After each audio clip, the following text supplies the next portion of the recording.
Quiero invitarles a que abran sus Biblias en Primera de Corintios capítulo 15. Primera de Corintios capítulo 15. Los versículos del 12 hasta el 34. Primera de Corintios capítulo 15, versículos del 12 al 34.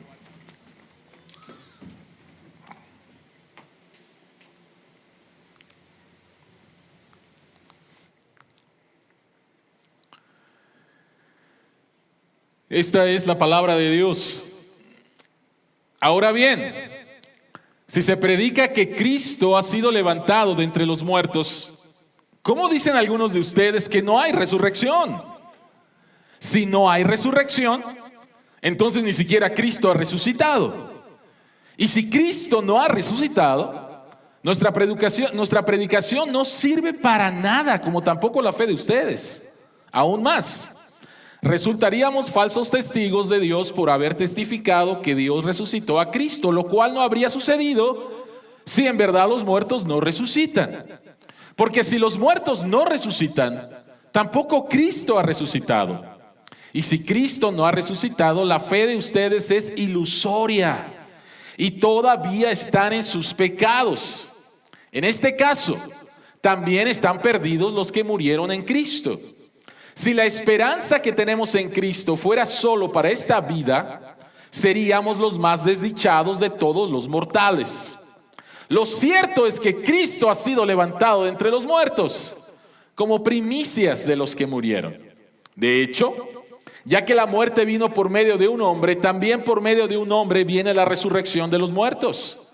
Pues así como en Adán todos mueren, también en Cristo todos volverán a vivir. Pero cada uno a su debido orden. Cristo, las primicias.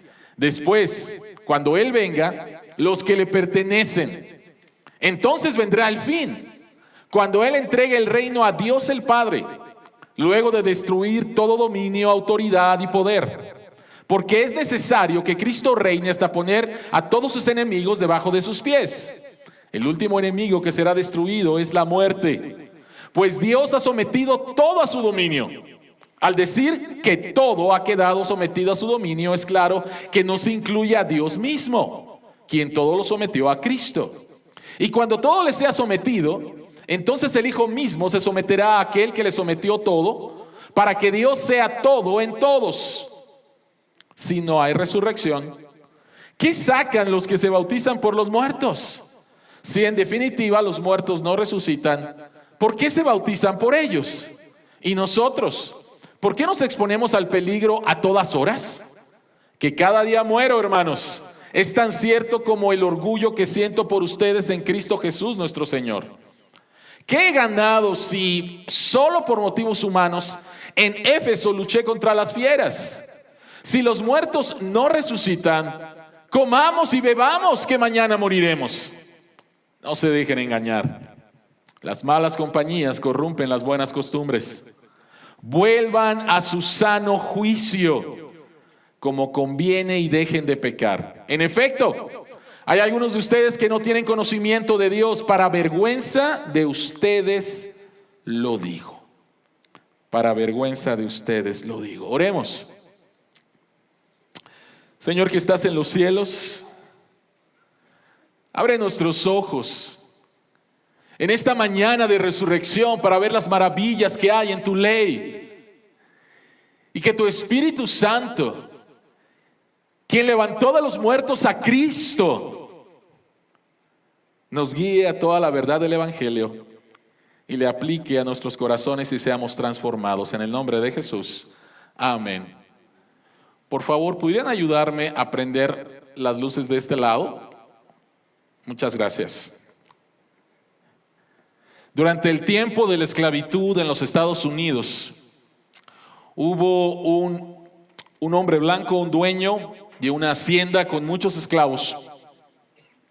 Y al morir él, dejó establecido en su testamento una cantidad de dinero muy importante para el esclavo que lo había acompañado durante toda su vida. Era el esclavo más grande el más adulto de todos, el más viejo de todos, y le dejó una cantidad, una suma de dinero muy importante. Entonces el administrador del banco fue a hablar con este esclavo y le dijo: tu amo te amaba tanto que te dejó esta cantidad de dinero. Lo único que tienes que hacer es venir al banco y pedir la cantidad que tú quieras y yo te la voy a dar. Es tuya. Así que este hombre se retira esperando que esta persona fuera al banco al día siguiente. El día siguiente no se presentó. Al día siguiente tampoco se presentó. Durante la semana no se presentó. Y el administrador del banco dijo: bueno, ¿qué es lo que está pasando? O sea, aquí hay una suma bastante significativa de dinero. ¿Por qué este hombre no viene? Lo fue a buscar y le dijo: tu amo te dejó una cantidad de dinero bastante significativa. ¿Por qué no has venido? Y este hombre le dijo: señor, ¿sería tan amable en darme unos centavos para comprarme un pedazo de pan? Este hombre, siendo esclavo durante toda su vida, no tenía idea de lo que realmente poseía.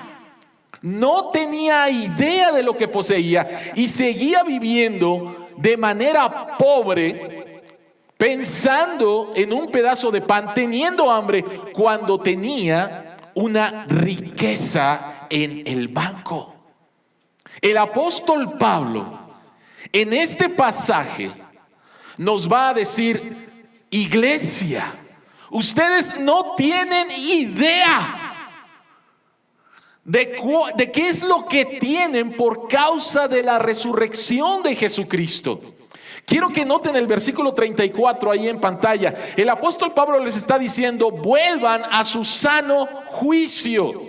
En el original, literalmente significa: dejen su borrachera, estén sobrios y piensen en lo que es de ustedes por causa de la resurrección de Jesús.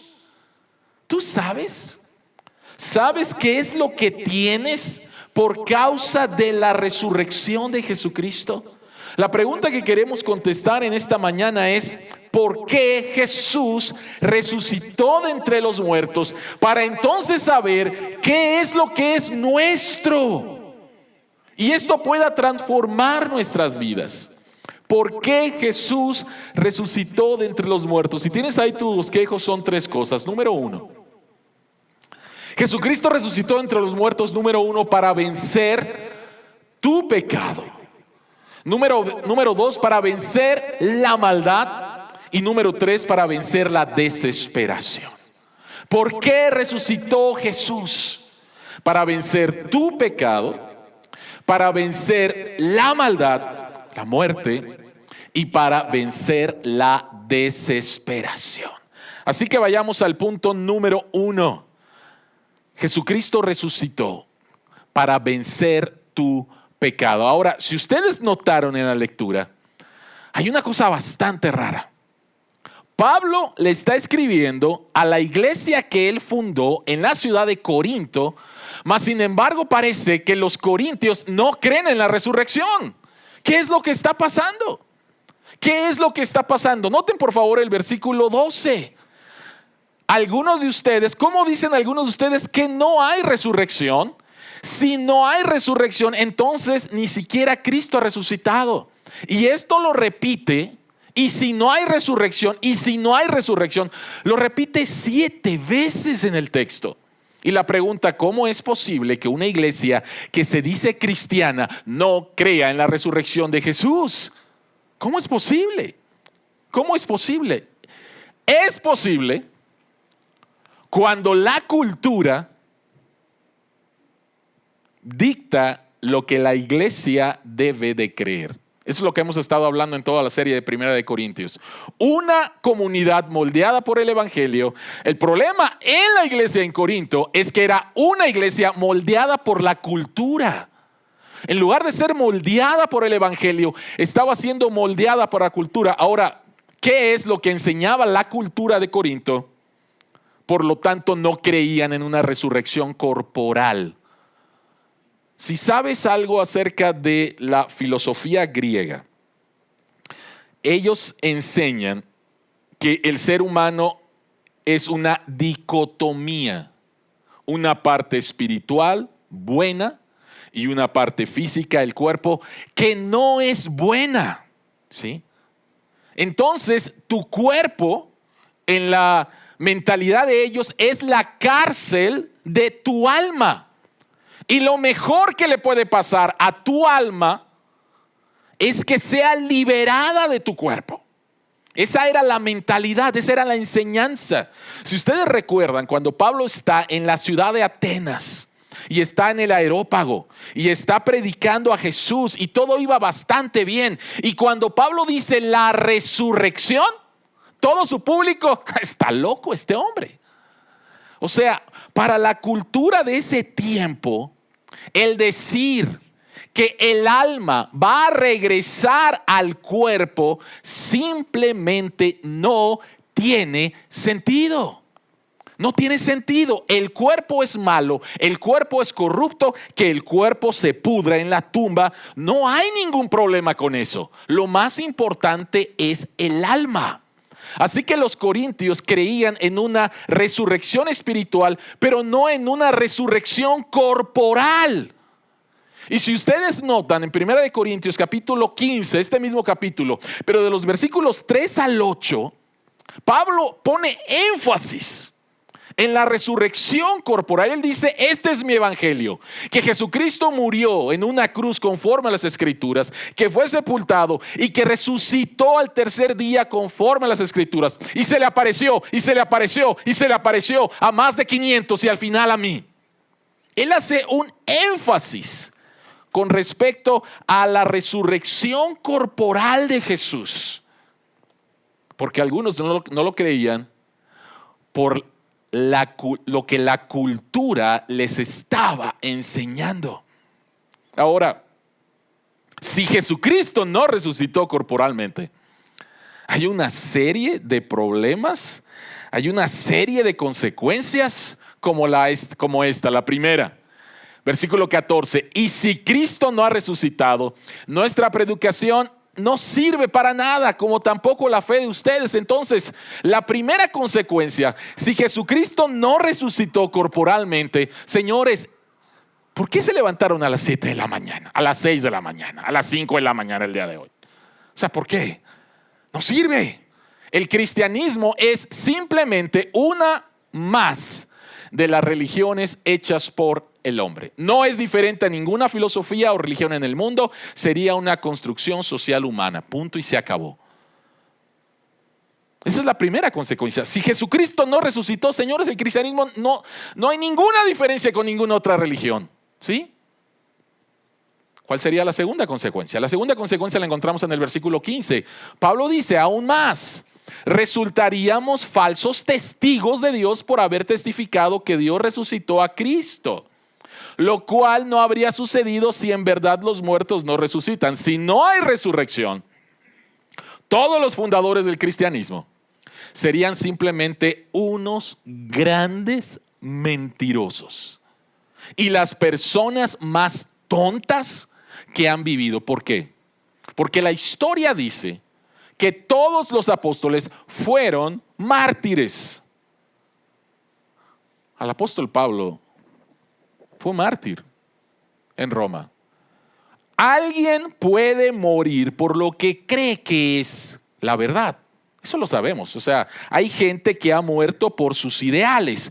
Pero si yo sé que no hubo resurrección y ando proclamando que hay una resurrección y me dicen que me van a matar porque ando diciendo que resucitó y yo sé que no resucitó, pues claro que no me voy a dejar matar. Y si me dejo matar, soy el más grande de los tontos y el más grande de los mentirosos.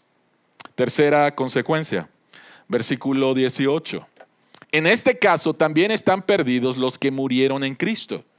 Si no hay resurrección, los creyentes que han muerto están perdidos. Los familiares que se murieron tuyos durante esta pandemia y que, mi fe en Jesús, están perdidos. Están perdidos porque después de la muerte no hay absolutamente nada. ¿Qué clase de vida vivieron? ¿Qué clase de esperanza tuvieron? ¿Para qué?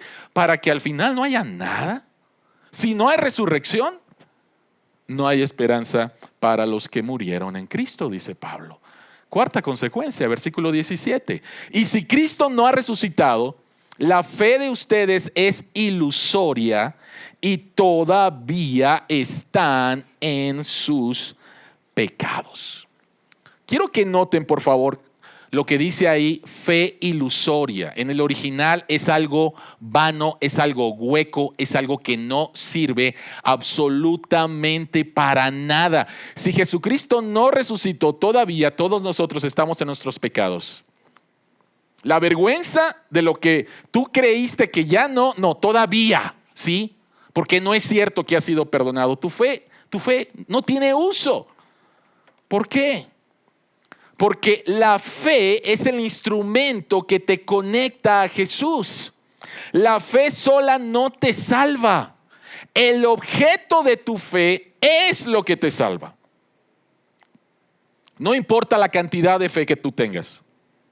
Importa el objeto de tu fe. Y tú puedes tener mucha fe en el osito Bimbo y el osito Bimbo no sirve pero para nada. ¿Ok? No te va a salvar de nada. Lo importante es el objeto de tu fe. Y si Jesucristo no resucitó, qué desperdicio sería que tu fe estuviera conectada a un hombre muerto. Está muerto. Y un hombre muerto no puede hacer absolutamente nada. Absolutamente nada. Cuando los españoles llegaron aquí a América Latina y empezaron a evangelizar a los indígenas, le presentaron a un Cristo en los brazos de una madre y a un Cristo en los brazos de su madre, ya a un Cristo adulto muerto en los brazos de su madre. ¿De qué me sirve un niño y de qué me sirve un hombre muerto? No me sirve de nada. ¿Cuál es la figura más atractiva? La madre. Les invito a que lean el libro El otro Cristo español, es súper interesante. Un niño, ¿qué me puede dar un niño? Un hombre muerto, ¿qué me puede dar un muerto? Si nuestra fe está conectada a un hombre que no resucitó, no sirve absolutamente de nada. Eso es lo que está diciendo Pablo. Ahora, Pablo hace una conexión muy interesante entre la resurrección y la justificación. Vean por favor Romanos capítulo 4, versículo 25. Pablo dice, hablando de Jesús, Él fue entregado a la muerte por nuestros pecados y resucitó para nuestra justificación. ¿Qué significa esto? La justificación es el acto, una sola vez y para siempre, por medio del cual Dios perdona los pecados y acredita la rectitud de Cristo a todo aquel que deposita su fe en Jesús. Entonces, estamos hablando acerca de la fe, que si Jesucristo no resucitó y tú estás conectado a Él, no sirve de nada. Pero si tu fe es Jesucristo, entonces hay algo muy poderoso. Y esto es la justificación. ¿Qué significa esto? ¿Qué significa esto? No es suficiente el que tus pecados sean perdonados para estar delante de un Dios santo. Es necesario que tú recibas la justificación de parte de Dios, la rectitud de parte de Dios. ¿Qué significa esto? Imagínate, por favor, que estás endeudado. A lo mejor no es imaginación para algunos de ustedes. Imagínate que estás endeudado, ¿sí? Y que no tienes trabajo. O sea, todavía peor. Estás endeudado y no tienes trabajo. ¿Ok? Y de repente, alguien que es tu amigo te dice, voy a pagar toda tu deuda. Y tú dices, fantástico, muchas gracias. Y esta persona realmente lo hace. Va al banco y paga toda tu deuda y tu saldo en el banco es cero cuando tu saldo era, quién sabe cuánto debías. pero ahora es cero, no debes absolutamente nada. Ahora, eso es una buena noticia, pero es incompleto porque no tienes trabajo. Entonces no tienes cómo vivir, no tienes cómo mantenerte. Piensa por favor en esto. Jesucristo va a la cruz como tu sustituto. Él paga la deuda que tú tenías delante de Dios, pero eso no es suficiente. La Escritura dice que cuando tú crees en Jesús, tú depositas tu fe en Jesús, la rectitud de Jesús se te acredita, se te imputa. ¿Qué significa eso? Jesucristo fue obediente al año, a los 2 años, a los 5 años, a los 10 años, a los 15 años, a los 30 años, a los 33 años en la cruz. Jesucristo siempre fue obediente por amor al Padre. Y lo que Él merecía recibir por toda su obediencia, por toda su rectitud, se te acredita a ti. En otras palabras, tu saldo en el banco de Dios no está en cero. Dios no te dice, hey Samuel, ya perdonado, listo, ya no me debes nada, tranquilo. No, Dios no dice eso, te dice, ¿sabes qué, Samuel? No tan solo pagué toda tu deuda, sino que ahora te voy a acreditar a tu cuenta en el banco toda la riqueza de Jesús. Toda la riqueza de Jesús, toda la rectitud de Jesús. No basta simplemente que nuestros pecados estén perdonados, sino recibir la justicia de Jesucristo. Romanos 10, 9 y 10 dice que si confiesas con tu boca que Jesús es el Señor y crees en tu corazón que Dios lo levantó de entre los muertos, serás salvo. Porque con el corazón se cree para ser justificado, pero con la boca se confiesa para ser salvo. Para estar en la presencia de Dios no es suficiente el perdón de los pecados. Es necesario que se te acredite la rectitud, la justicia de Cristo. Jesucristo no solamente murió por ti, sino que vivió por ti. No solo necesitas el pago que Él hizo por tus pecados, sino también necesitas su vida perfecta. Vamos a suponer que simplemente el pago, listo. ¿Cómo estarías tú delante de Dios? ¿Y si vuelvo a pecar? ¿Y si cometo otra falta? ¿Y si me endeudo otra vez? Y Dios dice, no tan solo pagué tu deuda. Ahora pongo en tu cuenta la riqueza de Jesús, la rectitud de Jesús. ¿Y sabes qué es lo que eso nos asegura? Nos asegura que somos plenamente aceptados por Dios por el trabajo perfecto de Cristo en la cruz y su resurrección. Nos asegura el amor incondicional de Dios por el trabajo perfecto de Cristo en la cruz y en la resurrección. Nos asegura una nueva familia por el trabajo perfecto de Cristo en la cruz y en la resurrección. Pablo dice, si no hay resurrección, señores, ustedes no están justificados, todavía se están en sus pecados, su fe es tonta, vayámonos de aquí. Pero la resurrección asegura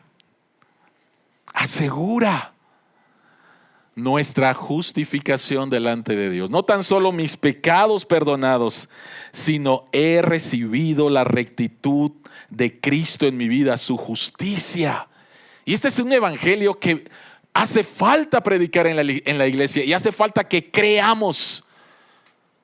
La rectitud de Jesucristo acreditada a mi cuenta, en el cual yo puedo salir cada día seguro delante de Dios, porque no depende de mí, depende del trabajo perfecto de Jesucristo a mi favor.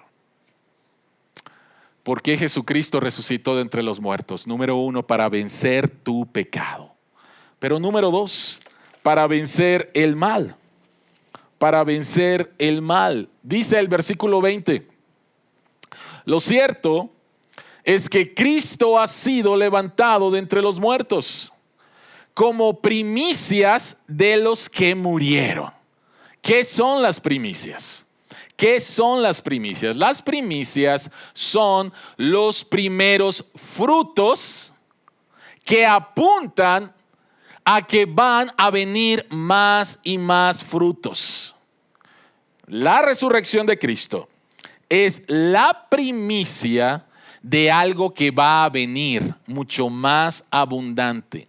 Yo no sé si alguno de ustedes tiene un jardín y estás cosechando algo, has sembrado tomates, qué sé yo, ¿no?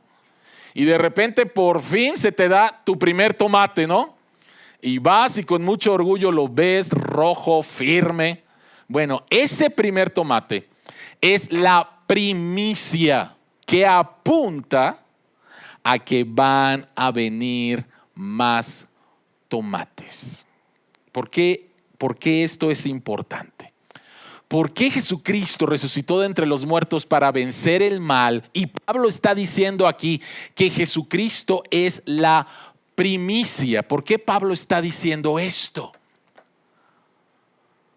Los judíos creían que iba a haber una resurrección, pero al final de los tiempos. ¿Recuerdan cuando Jesucristo se acerca a Marta y le dice: Marta, ¿por qué estás llorando? Yo soy la resurrección. ¿Tú crees que Lázaro va a resucitar? Y Marta le dice: sí, yo sé que va a resucitar. ¿Cuándo? Al final de los tiempos. Y Jesucristo le dice: yo soy la resurrección y la vida. El que cree en mí, aunque esté muerto, vivirá. Entonces, en la teología y en la creencia judía, al final de los tiempos iba a haber una resurrección. Ahora, Jesucristo no resucitó al final de los tiempos. Jesucristo resucitó hace 2000 años y es como si el final de los tiempos, de repente, ¡fum!, en el año 0 de nuestra era cristiana, ¿no? No sé si me estoy dando a entender de este acontecimiento. Es como si, no sé si algunos de ustedes vieron la película Eternals, ¿sí? Bueno, hay una escena donde están, según ellos, nuestros antiguos en Egipto, creo, algo así, y son primitivos, ¿no? Y están ahí ellos, y de repente aparece una nave espacial, ¿no? Y dicen: ¿qué es esto? ¿No? O sea, una nave espacial y apenas ellos tienen instrumentos de palos, piedras, ¿no? O sea, ¿cómo es que esto espectacular está llegando? Por favor, quiero que piensen de esta manera.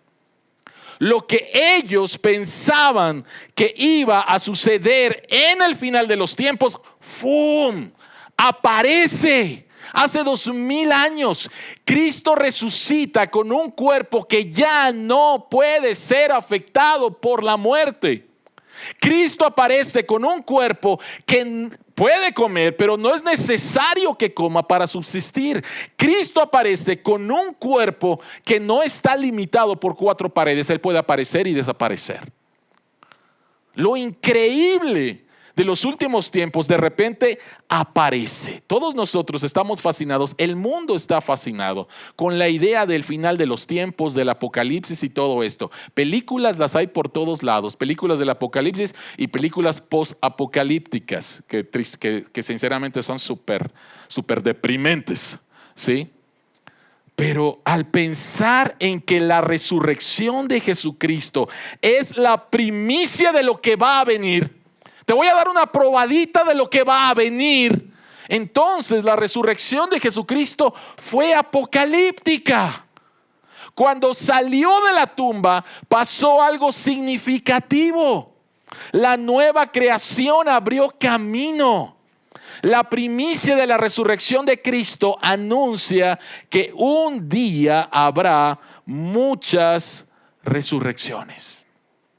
Dios nos da una probadita en este mundo caído, donde la muerte es algo normal, y te dice: mira,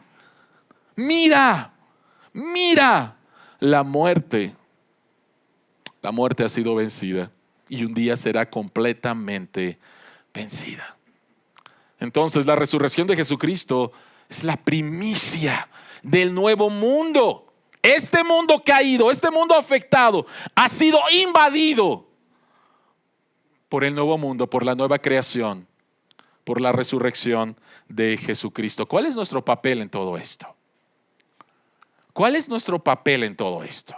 Pablo dice, versículo 21, de hecho dice: ya que la muerte vino por medio de un hombre, también por medio de un hombre viene la resurrección de los muertos. Pues así como en Adán todos mueren, también en Cristo todos volverán a vivir. ¿De qué está hablando Pablo? ¿De qué está hablando aquí Pablo? Pablo está aquí hablando de que tú y yo no estamos solos aquí en la tierra, sino que tú y yo tenemos un representante aquí en la tierra. Toda la humanidad tiene un representante, una cabeza que lo representa. Y Pablo dice solamente hay dos opciones. O estás en Adán o estás en Cristo. Hay alguien que te representa. Ahora noten por favor el versículo 22. Pues así como en Adán todos mueren. ¿Qué significa eso? ¿Qué significa que en Adán todos mueren? Cuando saliste del vientre de tu madre, heredaste el pecado de Adán y la caída de Adán, siendo él tu representante delante de Dios, se te acredita a ti. Eso no es justo. Esa sería la primera respuesta. No se vale. O sea, ¿por qué me acreditan? ¿Por qué si yo nazco, apenas acabo de nacer y ya soy culpable delante de Dios? Por lo que un hombre hizo hace quién sabe cuánto. Eso no es justo. Yo no lo hice. ¿Por qué me están acreditando algo que yo no hice? En nuestra cultura occidental individualista, esa idea es absurda. Pero déjame decirte algo, por más individualistas que seamos, por más occidentales que seamos, vivimos en una sociedad representativa. Y ejemplos hay un montón. El primer ejemplo, nuestra República Mexicana es una república democrática ¿qué? Representativa. Tú y yo elegimos nuestros representantes y ellos están allá en el Congreso. Y se supone que deben de velar por tus intereses. Ellos te representan. Y si ellos la riegan, te va a afectar. Ellos son tus representantes. ¿Sí? Un abogado. Si tú contratas a un abogado, él es tu representante delante de la ley. Tú no vas a defenderte. Él te va a defender, Él es tu representante. Pero posiblemente el ejemplo más sencillo para entender esto de la representatividad y de que así vivimos es el ejemplo del deporte, ¿no? Es el ejemplo del deporte. Vamos a pensar que Chicharito Hernández es convocado a la selección mexicana y Qatar, ¿no? Qatar 2022. Y entonces México está jugando el partido de su vida. Va perdiendo contra Brasil. 1-0. Le cometen penal al Chicharito. El Chicharito está listo para tirar el penalti, ¿no? Y todos estamos pendientes de eso. Si mete el penal, minuto 90, ¿sí? Empatamos y nos vamos a ver a dónde. Pero si no mete el penal, bye México eliminado, ¿ok? Está el Chicharito, lo tira y lo falla. Brasil 1, Chicharito 0. ¿Así dice el marcador? No dice así. Dice Brasil 1, México 0. O sea, está el Chicharito como el representante porque forma parte de un equipo y su hierro es equivocado. La erró, ¿sí? Lo falló. Y falló todo el equipo. Ahora vamos el escenario contrario, ¿no? México y Brasil 1-1. Mayra, México y Brasil 1-1, ¿sí? Y entonces penal, y está el Chicharito, ¿sí? Y lo mete. Resultado, Chicharito 2, Brasil 1. No. México 2, Brasil 1. ¿Y qué decimos todos los mexicanos? Ganamos. Yo no jugué, ¿sí? Pero ellos me representan. Ahora, ¿qué es lo que está diciendo Pablo aquí? Pablo está diciendo, solamente hay dos representantes de toda la humanidad. O estás en Adán, naciste en Adán. Adán fue tu representante y Adán cayó y tú caíste con él. Pero la cosa no se quedó ahí. Dios mandó el segundo Adán, Jesucristo, quien no falló. Él no falló. Por lo tanto, la victoria, o mejor dicho, la derrota de Adán es tuya si estás en Adán. Pero si estás en Cristo, experimentas la victoria de Cristo. La pregunta para ti en esta mañana, y a los que me están escuchando, que me están viendo en casa, es: ¿en dónde estás? ¿En qué familia estás? ¿Quién es tu representante legal delante de Dios?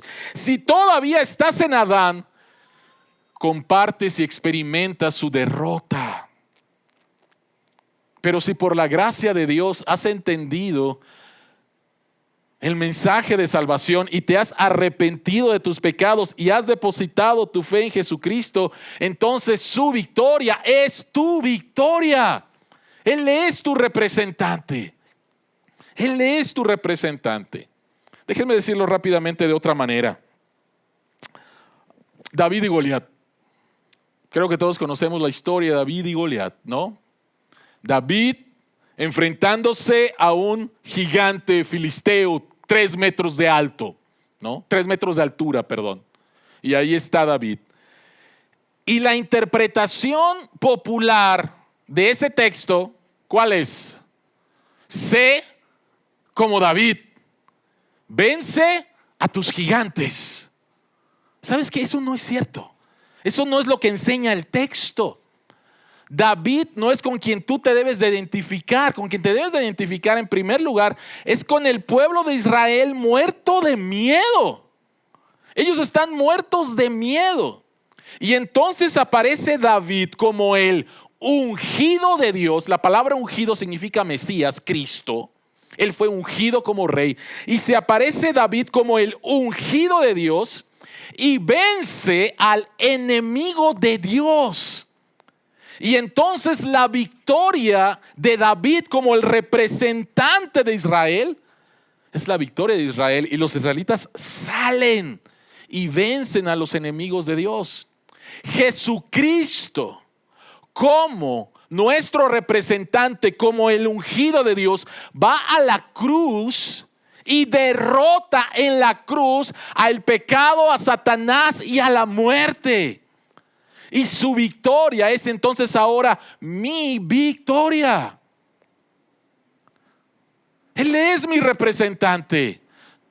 Lo que Él hizo ahora es mío.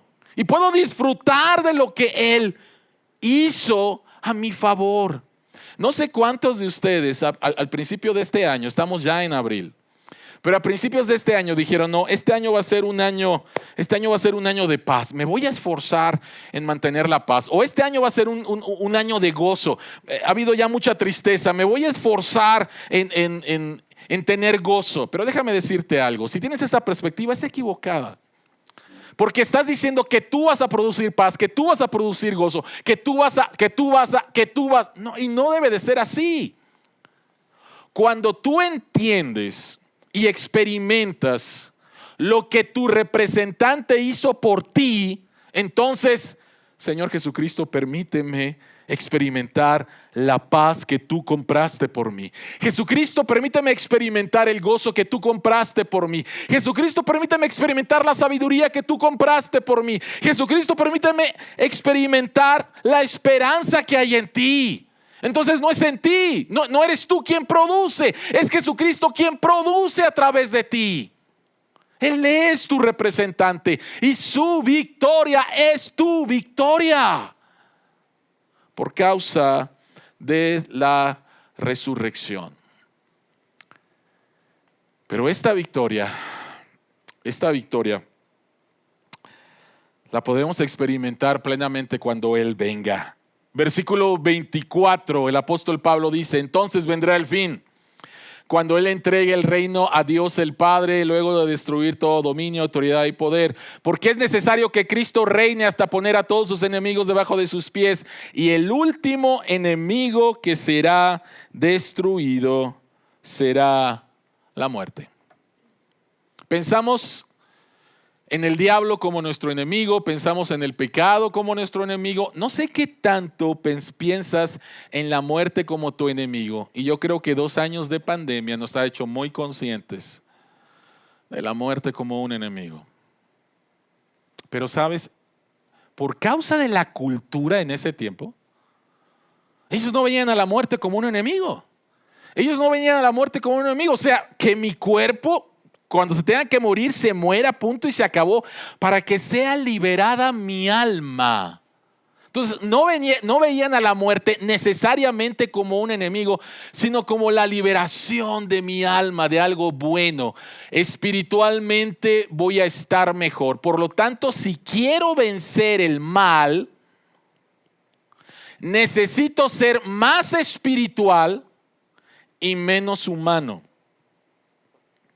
Porque ser humano significa tener un cuerpo y el cuerpo es malo. Si yo quiero vencer el mal, necesito ser más espiritual. Y Pablo dice, eso es una equivocación. Esa es una rotunda equivocación, menospreciar tu cuerpo, hacer una dicotomía y pensar que por ser espiritual, y ahorita que estoy diciendo espiritual es otra vez menospreciar tu cuerpo, eso es equivocado. ¿Por qué? Pablo dice en el versículo 27, pues Dios ha sometido todo a su dominio.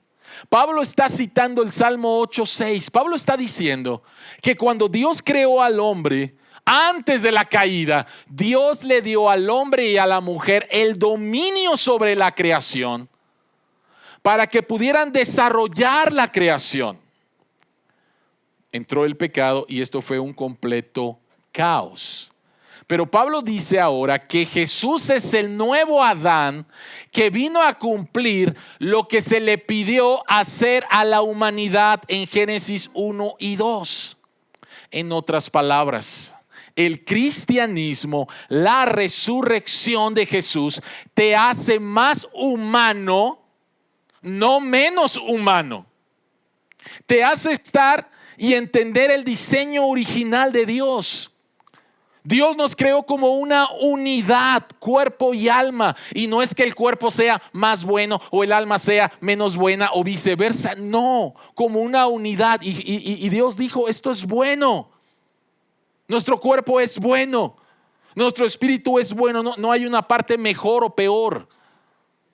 Entonces, cuando Jesucristo resucita y Él está arreglando todas las cosas, el cristianismo nos ayuda a ser más humanos, no menos humanos. Y quiero advertirte de una serie de filosofías y religiones que enseñan que para vencer el mal que hay allá afuera, no dentro de ti, allá afuera, necesitas ser menos humano y más espiritual, ¿no? Y encontramos en la historia muchísimas cosas, ¿no? Dentro del cristianismo aún, donde tenías que mortificar tu cuerpo y darte de latigazos porque tu cuerpo es malo. Eso es equivocado, completamente equivocado. Si tú dices, y lo he escuchado muchas veces, es que esa actividad no es espiritual. Yo quiero algo espiritual.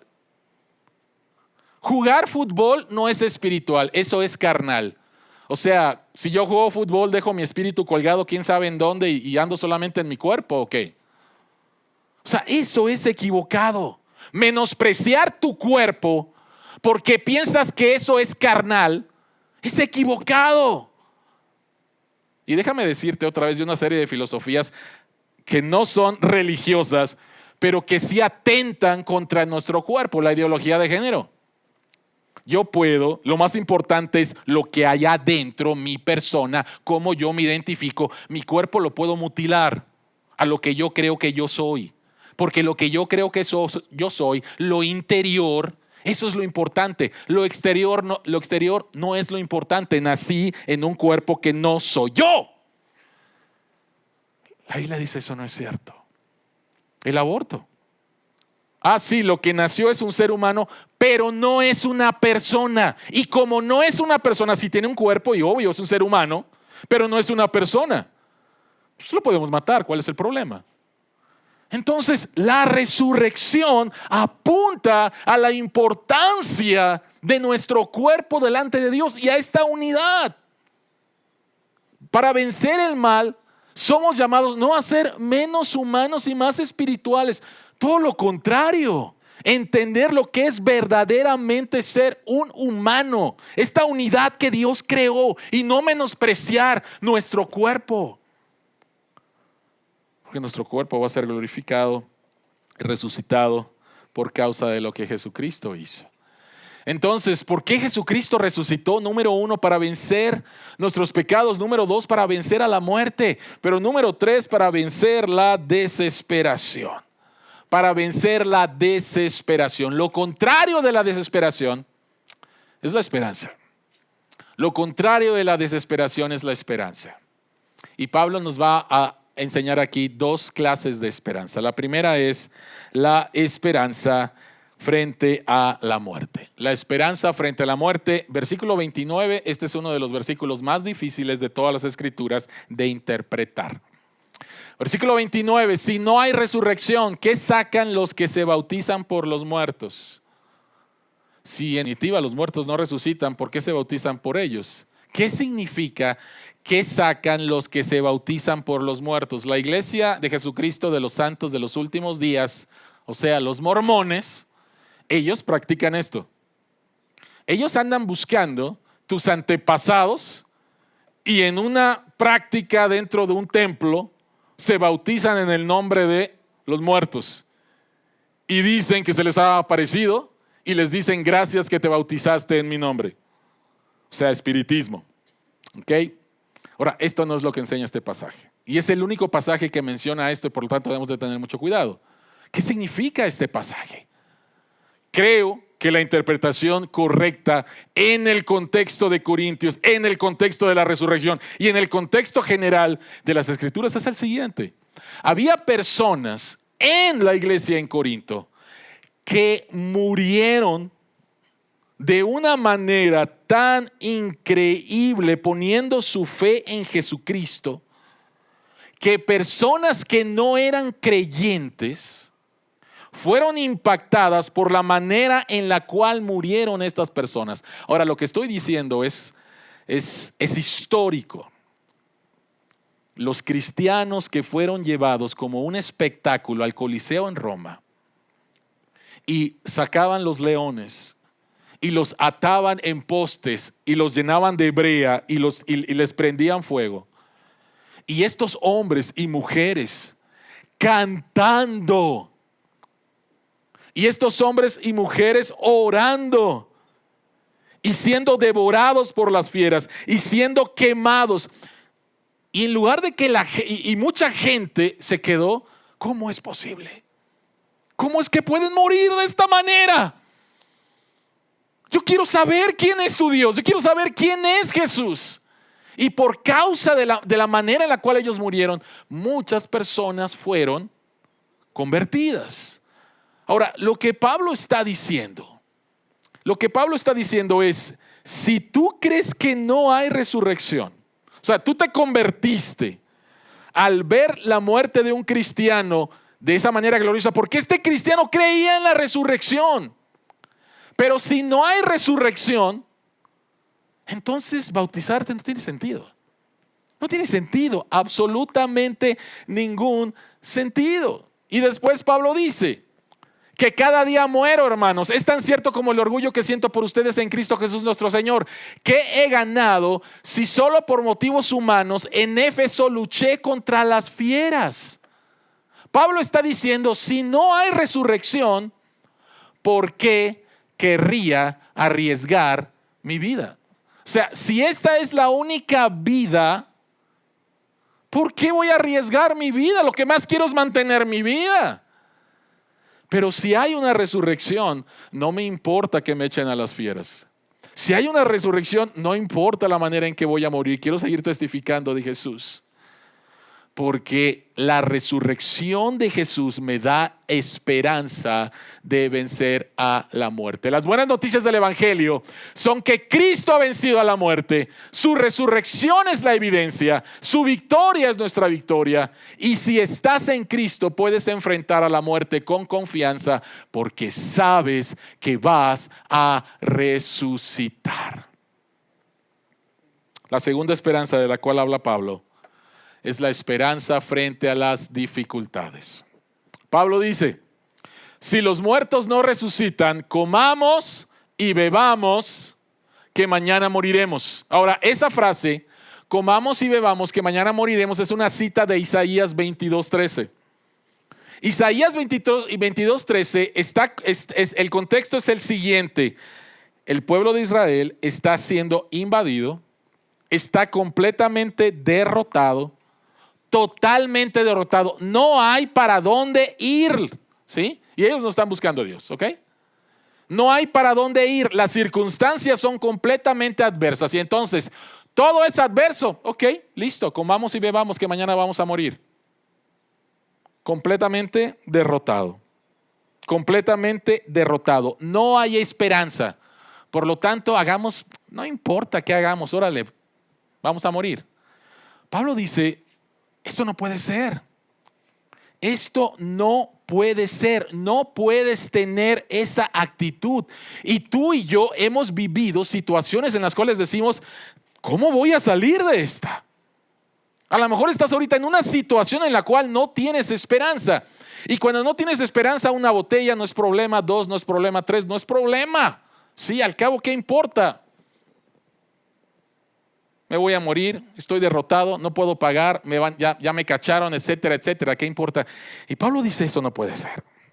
Pablo dice que si tú tienes la esperanza, si tú tienes la esperanza de la resurrección, entonces puedes enfrentar las dificultades de la vida de manera diferente. El mundo se puede estar cayendo y tú puedes estar firme porque sabes en quién has creído y sabes que hay una resurrección.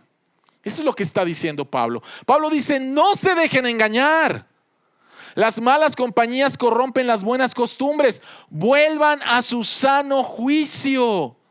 Por favor, vuelvan a su sano juicio. No te quedes ahí derrotado. No pienses que aquí se acabó todo. Tienes un Dios que ha derrotado el pecado, la muerte y a Satanás. No puedes quedarte ahí.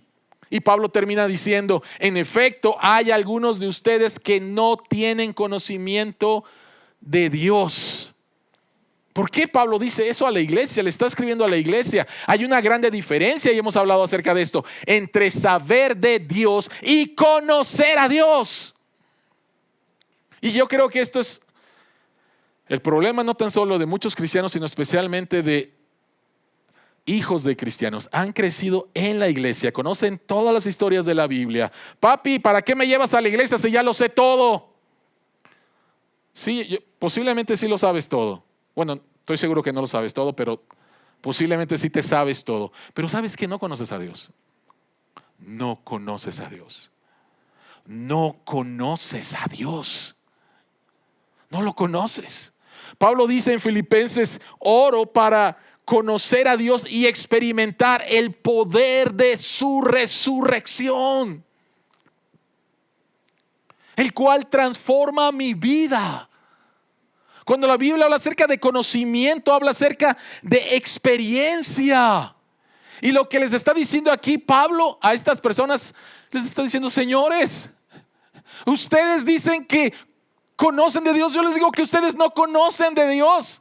Para vergüenza se los digo, porque si verdaderamente lo conocieran, sus vidas estarían siendo transformadas al saber que Jesucristo resucitó para vencer tu pecado, para vencer a la muerte, para vencer todas tus adversidades y darte esa esperanza. El pastor Dane Ortlund escribe lo siguiente: para aquellos que no están en Cristo, esta vida es la mejor que tendrás.